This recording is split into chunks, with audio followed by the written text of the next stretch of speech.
This portion of St. Cloud State University's online pre-departure orientation will focus on awareness and personal safety while traveling. There will be a comprehension quiz at the end of the segment. Cultural sensitivity is a doorway to a positive cultural experience in your host country. However, it's never a reason to partake in activities that make you feel uncomfortable or compromise your ethics. If you feel uneasy in any situation, remove yourself from it. Never sacrifice your sense of safety for cultural sensitivity. A few examples of this could include the differences between male and female friendships, friendliness with strangers, or holding hands when walking. It is important to note that these examples are all things that have different meanings and connotations in different countries and vary from country to country. For example, for a woman in some countries, interacting with a male she doesn't know well might compromise her safety. Before embarking on your travels, research the LGBTQ climate. You should also be aware that same-sex touch may have different meanings in different areas of the world. Don't make assumptions about the country you're studying in. Be sure to know the local laws regarding the LGBTQ sphere. You may need to change your behavior to stay safe. Women going on study abroad programs outnumber men by about 2 to 1. Attitudes towards women vary tremendously throughout the world. So before you go abroad, be informed. Talk to other women who have traveled in the country you're going to, or research online travel blogs to get a grasp on the culture of your new home. Different cultures have different views regarding male and female behavior, as well as dating, sex, and relationships. For example, you may only date someone you intend to marry in some countries. Spending time in another culture involves relearning certain social cues. You should also continue to be informed of the cultural norms of your host country and the stereotypes that accompany Americans. Be sure to be honest if you're confused by any interaction. Do not feel compelled to return unwanted attention. If something is making you uncomfortable, make your body language match your words.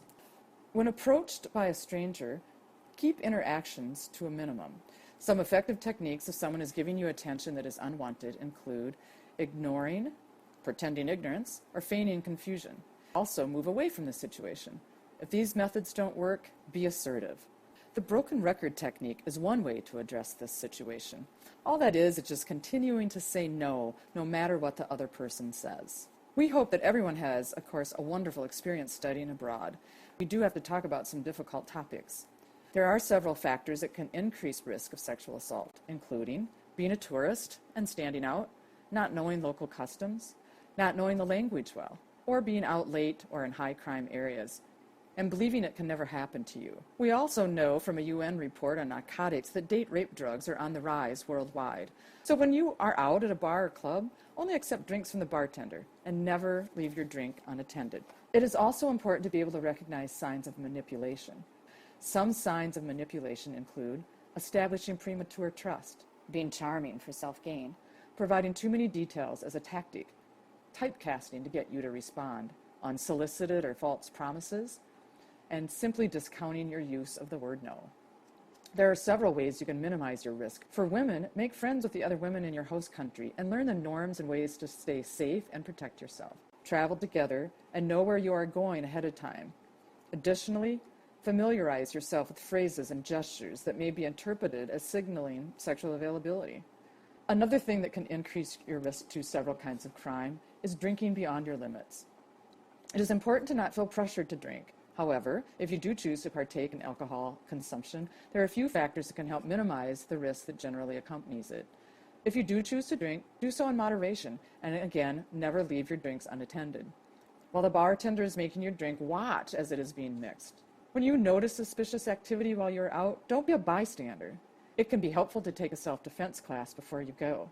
In the unfortunate case of something happening while abroad, talk to a faculty or staff on the program immediately. Give them specific information so they may help you get the assistance you need.